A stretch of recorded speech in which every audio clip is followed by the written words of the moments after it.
Shalom Bapak Ibu yang terkasih. Selamat pagi.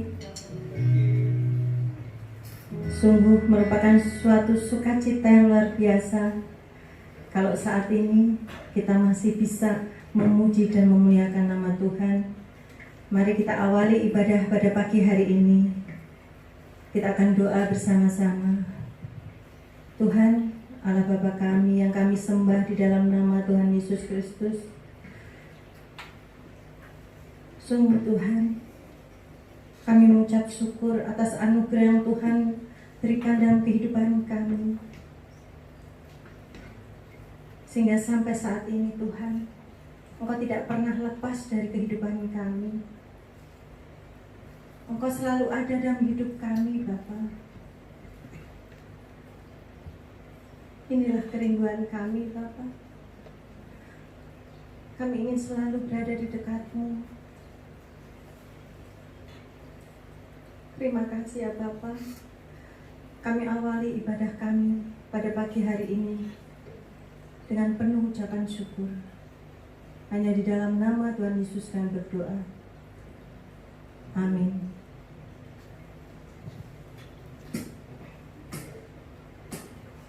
Inilah kerinduan kami, Tuhan.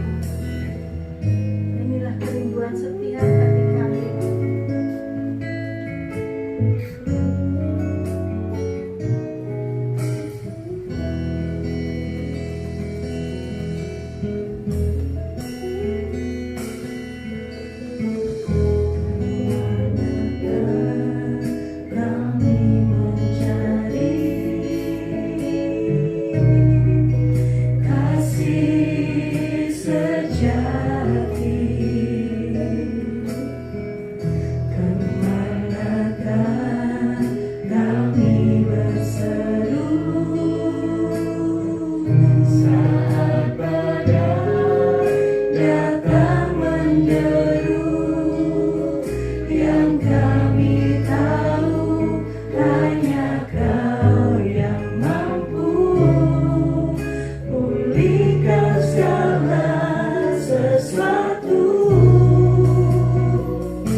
sentuhan tanganmu. sentuhan tanganmu, kami tak dapat jalan sendiri, kami perlukan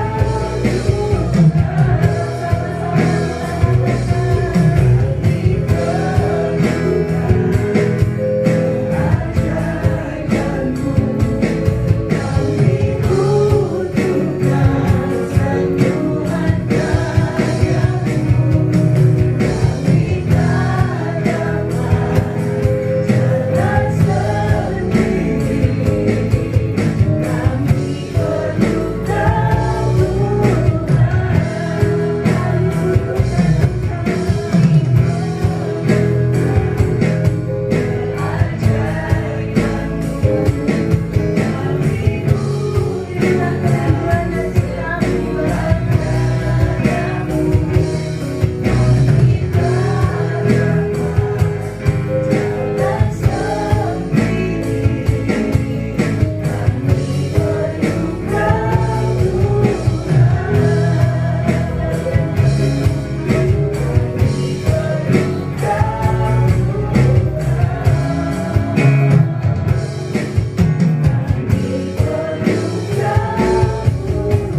Sungguh Tuhan, Engkau adalah satu-satunya yang menjadi sumber kekuatan kami, yang kami harapkan, yang kami rindukan.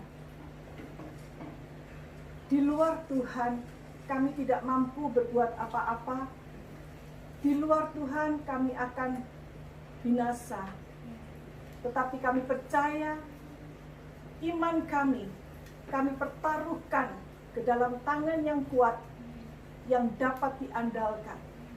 Terima kasih Tuhan, karena kami memiliki Engkau dan Engkau memiliki kami.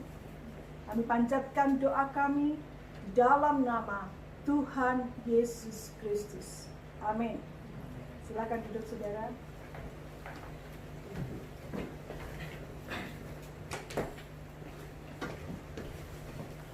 Shalom. Shalom. Di nama Tuhan. Saudaraku, sebetulnya bulan ini kami mencanangkan sebagai bulan keluarga. Tetapi mungkin kita akan lebih mendalami dalam bulan ini dan bulan berikutnya.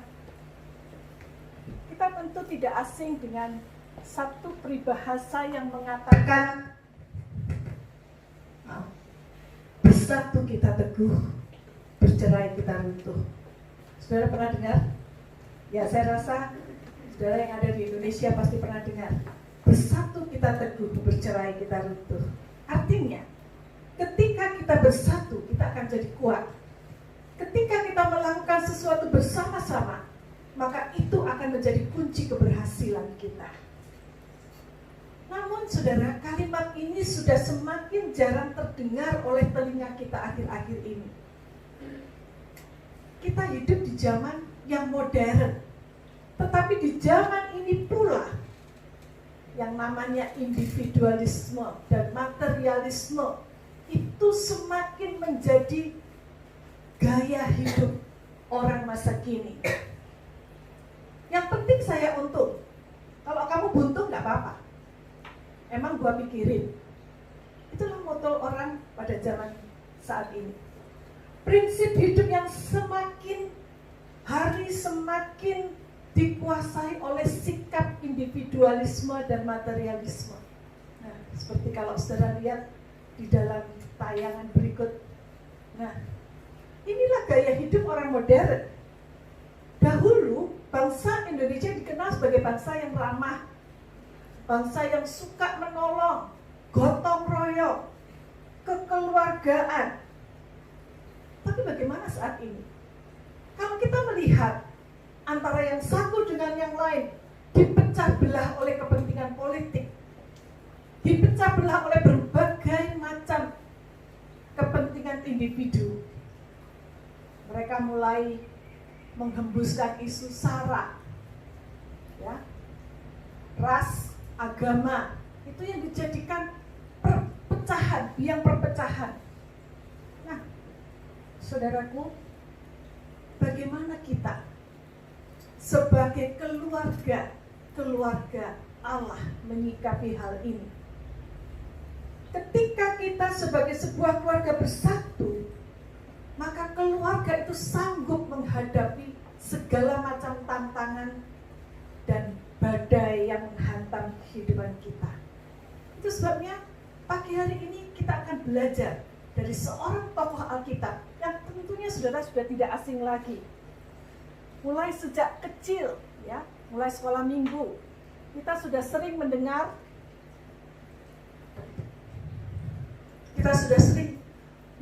tentang tokoh ini diceritakan dengan begitu menarik.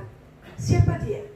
Dia orang yang hidup di tengah-tengah zaman yang penuh dengan kejahatan, zaman jahiliyah, penuh dengan kejahatan dan kekejaman, dosa merajalela.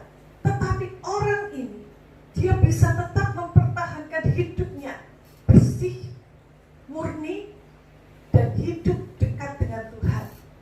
Siapakah dia? Kita akan membaca Kejadian pasal 6 ayat yang ke-9. Ya.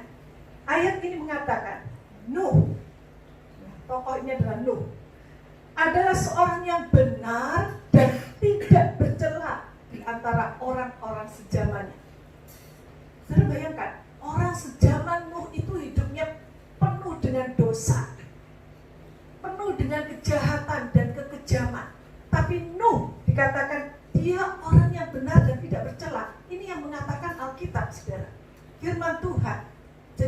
mungkin salah.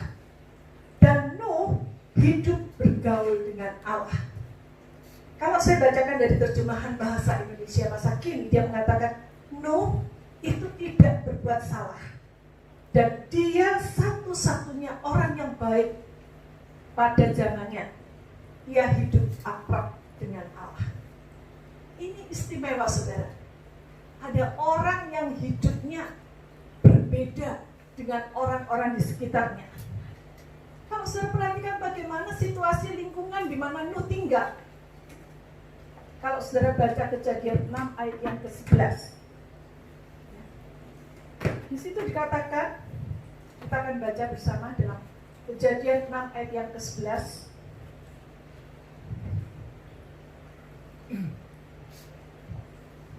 Adapun bumi itu telah rusak di hadapan Allah dan penuh dengan kekerasan. Di dalam terjemahan bahasa Indonesia dikatakan, tetapi semua orang lainnya jahat dalam pandangan Allah dan kekejaman terdapat di mana-mana. Semua orang jahat, semua orang kejam, tetapi Nuh itu berbeda. Nah, saudara, kalau kita melihat di sini, ketika Allah melihat dunia ciptaannya dipenuhi dengan kejahatan dan dosa, apakah Allah diam saja? Nah, di dalam ayat selanjutnya dikatakan Allah menilik bumi dan sungguhlah rusak benar. Allah memandang dunia itu dan hanya melihat kejahatan saja. Sebab semua manusia jahat hidupnya. Jadi saudara, kalau kita melihat di sini bahwa Allah itu tidak tinggal diam. Allah itu adalah yang menciptakan dunia dan dia peduli dengan dunia ciptaannya. Ini adalah suatu penghiburan bagi kita, saudara. Saudara, kalau kita lihat bagaimana hidup di dalam dunia yang dikuasai oleh dosa dan kejahatan ini, kita lihat bagaimana hak orang benar diinjak-injak. Kita lihat bagaimana dosa dan kejahatan merajalela di mana-mana. Orang baik menderita, tetapi orang jahat hidup makmur sentosa, makmur bahkan berkelimpahan. Itu sebabnya mengapa banyak orang Kristen yang berteriak, di manakah Allah? Di manakah keadilan? Mengapa aku harus hidup seperti ini? Bukankah aku sudah menjadi anak Tuhan? Bukankah seharusnya aku itu diistimewakan oleh Tuhan? Tetapi kenapa orang yang benar kadang-kadang harus menderita? Kenapa Tuhan diam saja? Saudara, ternyata Tuhan gak diam. Di dalam kisah Nuh ini, kita melihat bagaimana di dalam ayat 13, Allah itu berdiskusi dengan Nuh. Berfirmanlah Allah kepada Nuh. Ya, jadi ketika Allah berkata-kata berfirman kepada Nuh, karena Nuh adalah orang yang hidupnya dekat dengan Allah, Allah mengatakan, aku telah memutuskan. Ya, aku telah memutuskan. Artinya Allah itu yang berhak, berotoritas untuk memutuskan. Nuh ini adalah teman Allah untuk diberitahu oleh Tuhan keputusan Allah. Jadi bukan Allah bertanya kepada Nuh, tidak. Tetapi Allah mengatakan kepada Nuh, aku telah memutuskan. Jadi Nuh mendapatkan bocoran dari Allah tentang rencana Allah. Apa yang dikatakan oleh Allah? Aku telah memutuskan untuk mengakhiri hidup segala makhluk, sebab bumi telah penuh dengan kekerasan oleh mereka. Jadi aku akan memusnahkan mereka bersama-sama dengan bumi. Inilah yang akan dikatakan Allah, yang akan dilakukan oleh Allah, yaitu Allah akan mengakhiri hidup semua makhluk. Dia akan memusnahkan bumi, karena bumi sudah dipenuhi dengan kekejaman mereka. Namun Allah itu tidak pukul rata, ya. Dia tidak menghancurkan bumi dengan memukul rata. Ternyata di sini letaknya keadilan dan kemurahan hati Allah. Karena Allah tahu ada satu orang yang hidupnya benar, yang tidak bercela, yang tidak sama dengan orang-orang di sekitarnya, dan itu diperhitungkan oleh Allah, dan itu diistimewakan oleh Allah. Itu sebabnya dia berkata kepada Nuh, buatlah sebuah kapal, ayat yang ke-14, buatlah bagimu sebuah bahtera dari kayu gofir. Bahtera itu harus kau buat seperti ini, ya. Saudara bisa lihat di dalam ayat-ayat selanjutnya. Jadi Allah memberikan petunjuk secara detail, teknisnya, bagaimana Nuh itu supaya bisa selamat, yaitu dengan cara dia harus membuat bahtera dulu. Bahtera yang ukurannya besar raksasa, di mana bahtera itu bisa menampung Nuh dan seluruh keluarganya, istri, 3 orang anak, 3 menantu, plus binatang-binatang yang ada di dunia itu sepasang-sepasang. Ya, saudara, ini perintah yang sangat sulit dan sangat tidak masuk akal. Gak ada hujan, gak ada angin. Kenapa tiba-tiba disuruh buat kapal yang besar? Untuk apa? Secara rasio manusia, ini hal yang sangat di luar nalar. Tetapi justru Allah memberikan perintah kepada Nuh, karena Nuh itu adalah sahabat Allah. Disinilah saudara kita melihat bagaimana karakter dan iman Nuh ini diuji oleh Allah. Namun karena hubungan yang dekat dengan Allah, ini yang membuat Nuh bisa mengesampingkan semua pertimbangan rasio dan egonya sendiri. Nuh memilih untuk lebih taat kepada perintah Allah yang dia yakini tidak mungkin salah. Inilah ciri-ciri seorang sahabat Allah. Saudara, dalam tahun ini kita tema besar kita adalah menjadi sahabat bagi Allah dan bagi semua orang. Dan karena inilah Nuh diistimewakan oleh Allah. Kalau kita baca di dalam Kejadian pasal yang ke-7, ayat yang ke-7 juga dikatakan di sana, dan ayat yang ke-5 dikatakan, lalu Nuh melakukan segala yang diperintahkan Tuhan kepadanya. Melakukan segala yang diperintahkan Tuhan kepadanya. Kenapa ya? Panas sekali. Enggak dinyalakan. Ya, saudara. Lalu Nuh melakukan segala yang diperintahkan Tuhan kepadanya, dan Nuh berumur 600 tahun ketika terjadi banjir di bumi. Ayat 7, masuklah Nuh ke dalam bahtera itu bersama-sama dengan anak-anaknya dan istrinya, dan istri anak-anaknya karena air bah itu. Jadi ketika Nuh melakukan perintah Allah tanpa komplain, Allah menurunkan air banjir bah yang besar. Dan disitulah Nuh bersama seluruh keluarganya masuk ke dalam kapal yang sudah dibuatnya itu. Sehingga Nuh dan orang-orang seisi kapal beserta binatang-binatang yang ada di dalamnya selamat dari banjir bah yang menewaskan semua orang. Saudara, ayat 21-23 juga mengatakan Tuhan membinasakan semua makhluk yang ada di bumi. Kalau kita melihat di sini, saudara, keluarga Nuh diistimewakan. Ini adalah sebuah contoh keluarga yang kuat, yang kompak, yang solid, dan yang bahagia. Tolong di slide berikutnya. Keluarga yang bisa menghadapi semua tantangan kehidupan.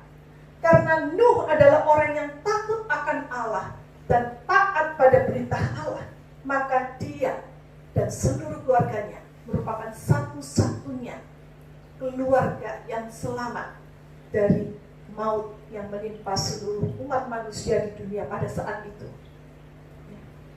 Di dunia saat itu, dunia mereka ya, bukan seluruh.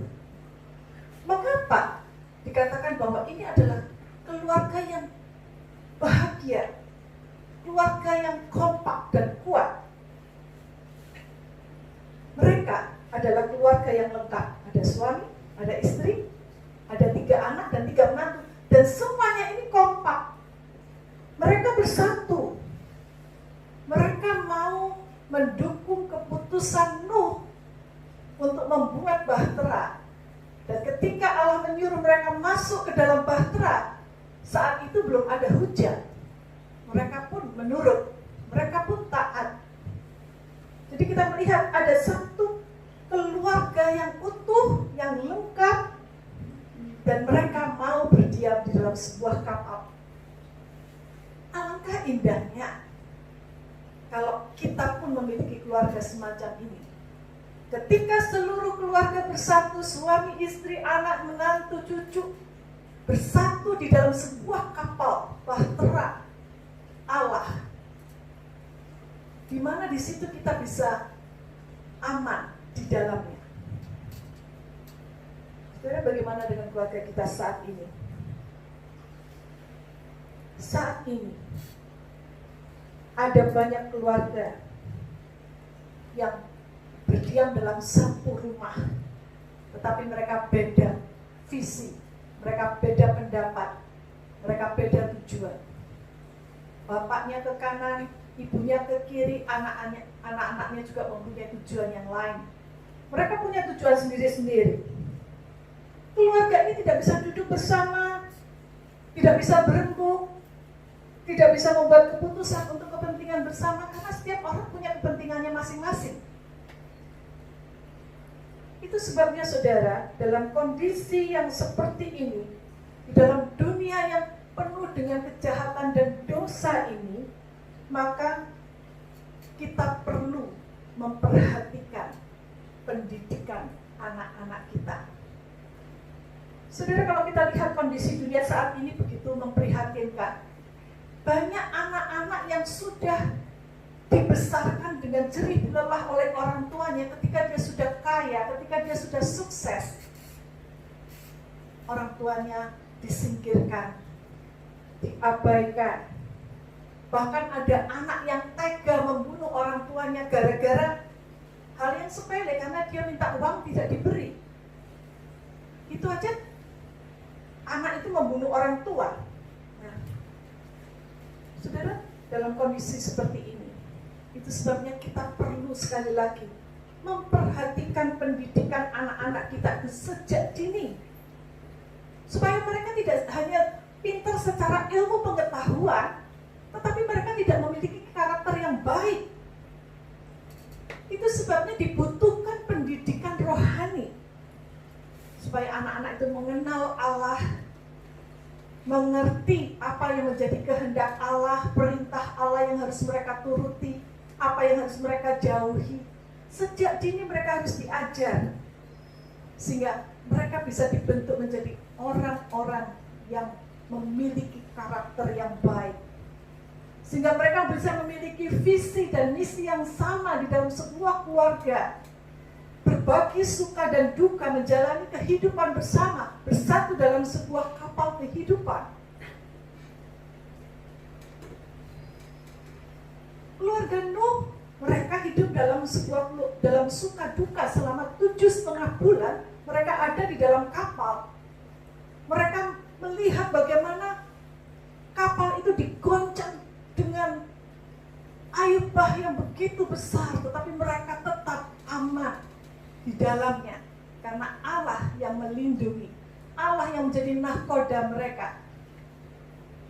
Mereka tahu di luar ada banyak orang yang berteriak, mereka sedang sekarat, mereka ingin ditolong, tapi mereka tidak bisa berbuat apa-apa, karena mereka ada di luar kapal, di luar bahtera. Tetapi keluarga Nuh, mereka mengalami suka dan duka bersama di dalam sebuah kapal. Saudara, saat-saat ini kita sedang menghadapi banjir yang besar. Pandemi COVID-19 ini telah membinasakan banyak orang di seluruh dunia. Nah, yang kita perlu pertanyakan, bagaimana dengan keselamatan jiwa kita dan keluarga kita? Mungkin kita juga bisa terkena, dan mungkin juga kita akan satu kali juga meninggal dunia. Tetapi bagaimana dengan keselamatan jiwa kita dan keluarga kita? Itu yang harus lebih penting daripada sekedar keselamatan badan kita. Apakah kita seperti keluarga Nuh yang bersedia dalam suka dan duka tinggal bersama dalam satu bahtera? Berarti ketika kita mau bersatu, kita harus bersedia meninggalkan ego kita masing-masing. Kita harus bersedia hidup saling tolong-menolong, hidup bersama. Dan keluarga Nuh dipersatukan oleh Tuhan untuk melakukan pekerjaan Tuhan sebagai sebuah keluarga. Apa akibatnya ketika mereka mau bersatu? Ketika mereka mau saling mendukung, tolong-menolong, Allah memberkati keluarga Nuh. Kalau saudara baca dalam ayat-ayat selanjutnya, Allah memerintahkan mereka untuk beranak cucu.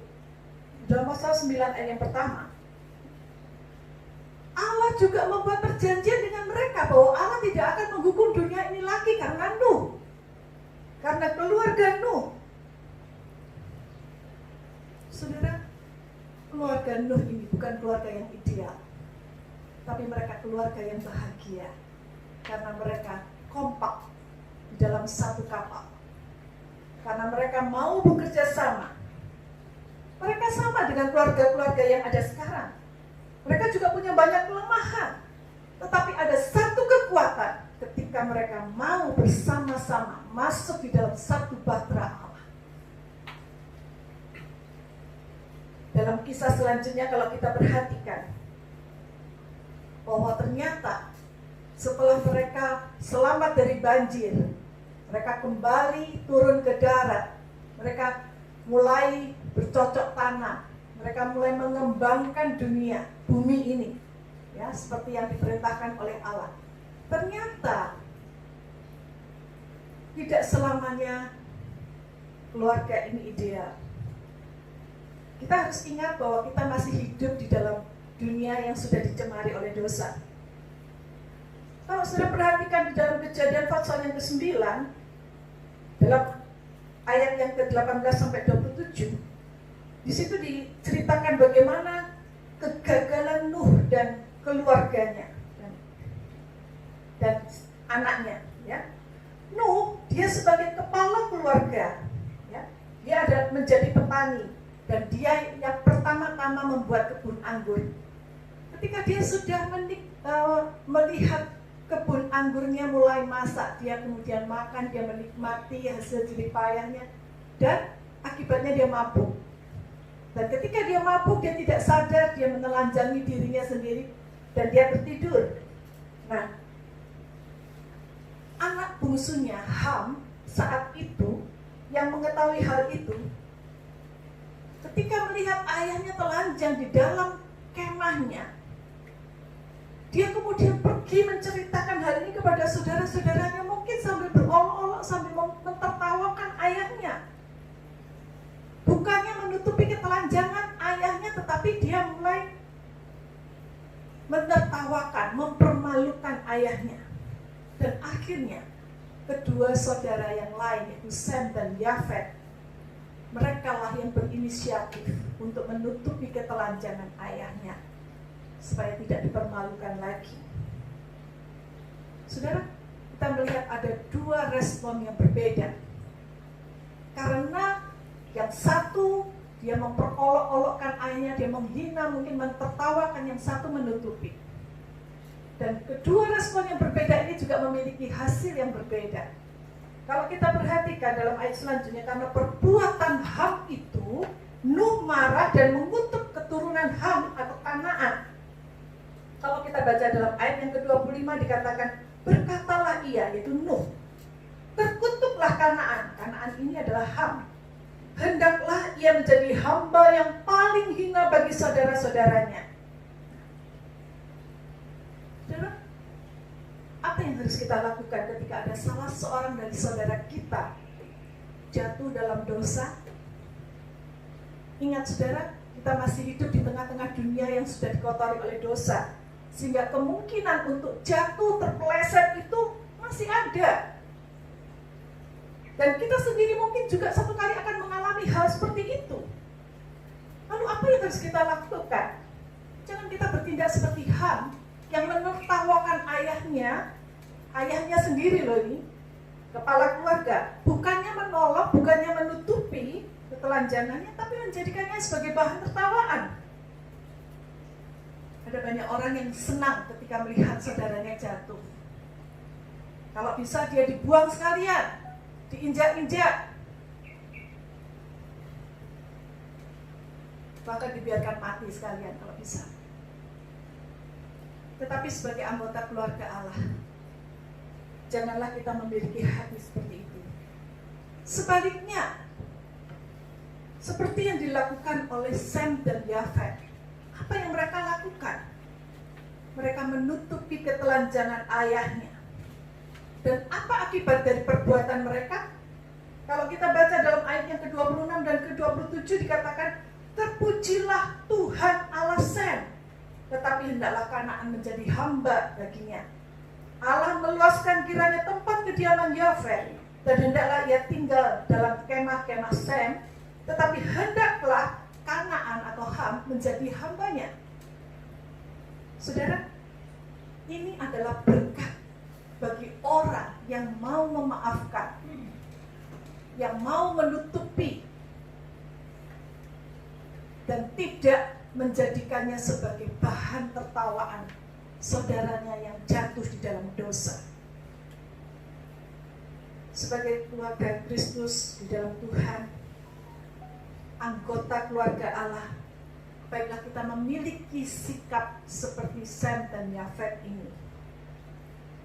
Biarlah kita mau memiliki kasih yang mau memaafkan, menutupi kesalahan, dan memulihkan. Seperti Tuhan juga ketika dia ada di dunia, dia tidak pernah mengecam orang berdosa, tetapi dia menjadi sahabat orang berdosa. Dia makan bersama dengan pemungut cukai, dia tidur di rumahnya, tapi dia tidak menyetujui perbuatan dosa. Saudara, sebagai keluarga Kristus, kita menghadapi banyak hantaman, badai, dan gelombang kehidupan yang mungkin bisa datang dalam kehidupan kita.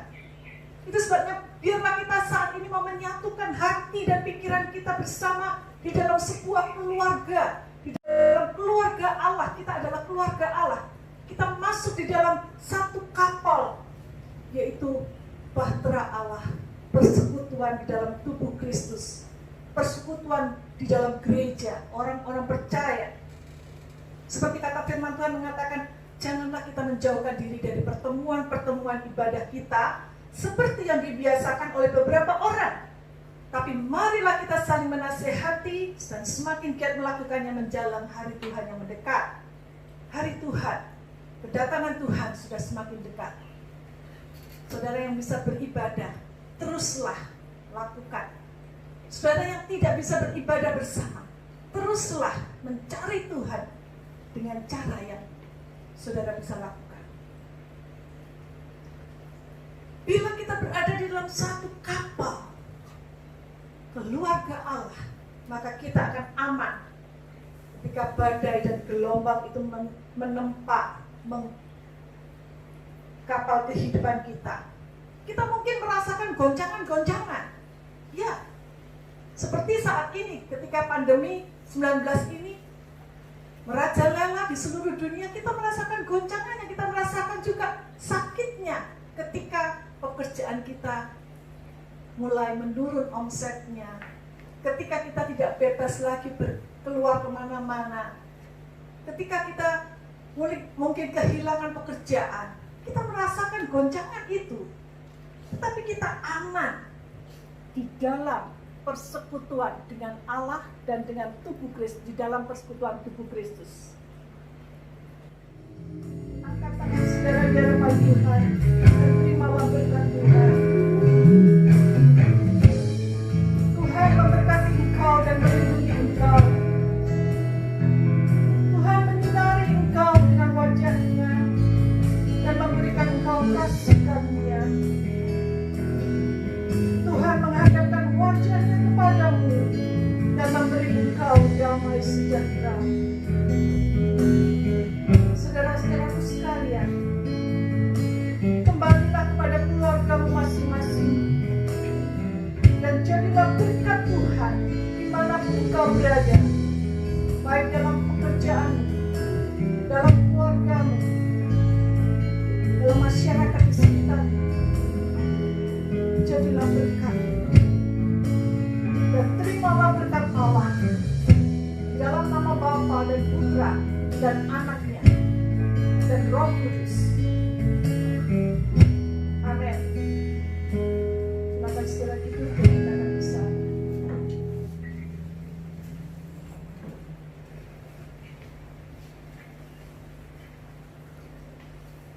Amin.